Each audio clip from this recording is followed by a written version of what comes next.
what's up, mga moms, mga paps? Ayun naman kami, bumabiyahe. So ngayon guys, it's February 15. Uwi kami ngayon ng Bicol.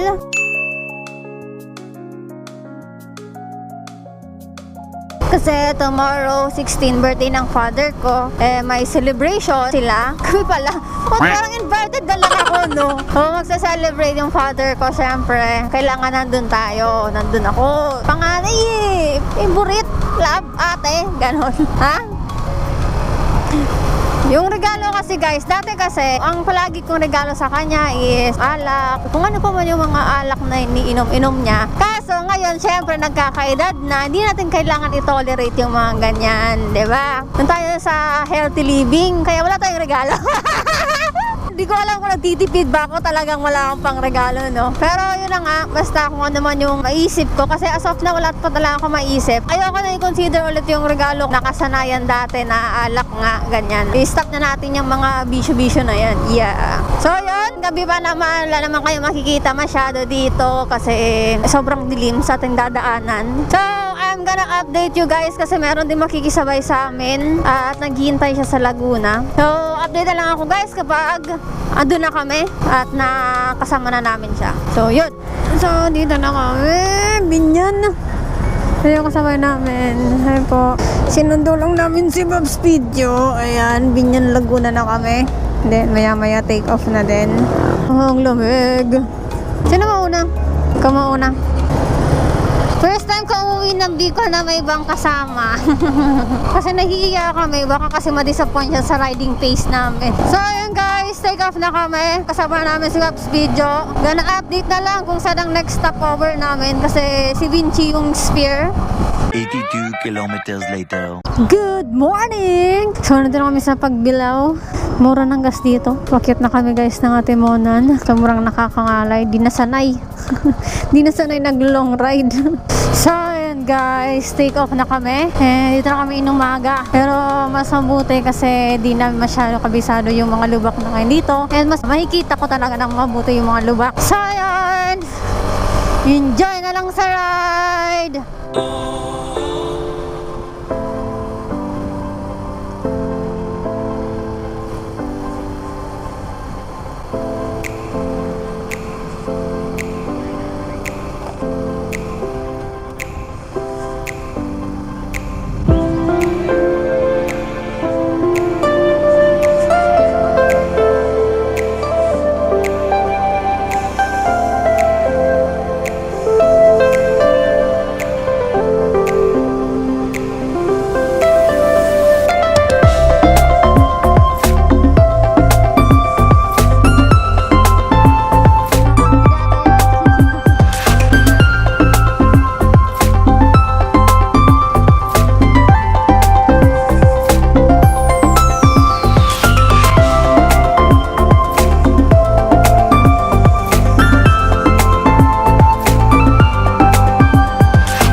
Naga na pala kami and siguro mga alas 4 nasa bahay na kami. Makakapagpahinga kami kahit konti. Buti na lang bukas pa yung celebration ng birthday ni Daddy. So ayan guys, update na lang ulit ako kapag may ganap. 1 hour later. So ayun guys, hindi ko nakuha na si Paps Golden Boy Motovlog kasi nagulat din nga ako, sabi ni P. Joyce meron daw kaming kamit. So ayan, pasensya na Paps, nagulat ako. Di ko akalain na hanggang sa ganitong oras ay kayo naghihintay. Pasensya na late kami, natulog kasi kaming lahat.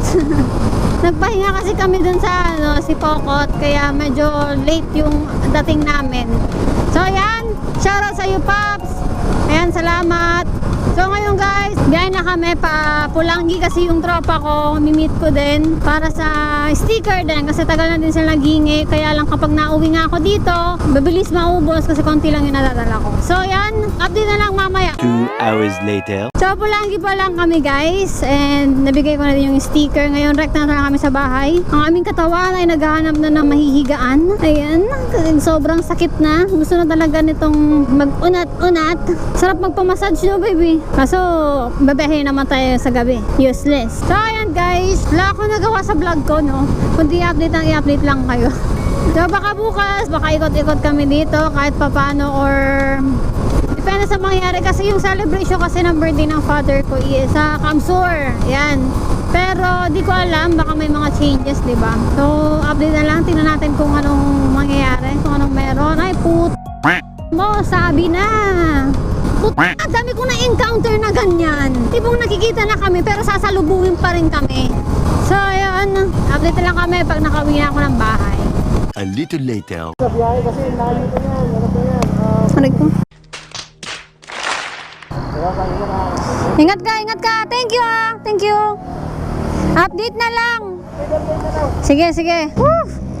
So dito na kami guys, ginubata na kami, my hometown. Si Papi Jo Motovlog ay dediretso na sa Sorsogon. Then kami, liliko na kami dyan. Kaya pasok kami ng sentro. Ingat Paps, salamat update na lang. Bye Paps, salamat sa pagtitiyaga sa amin.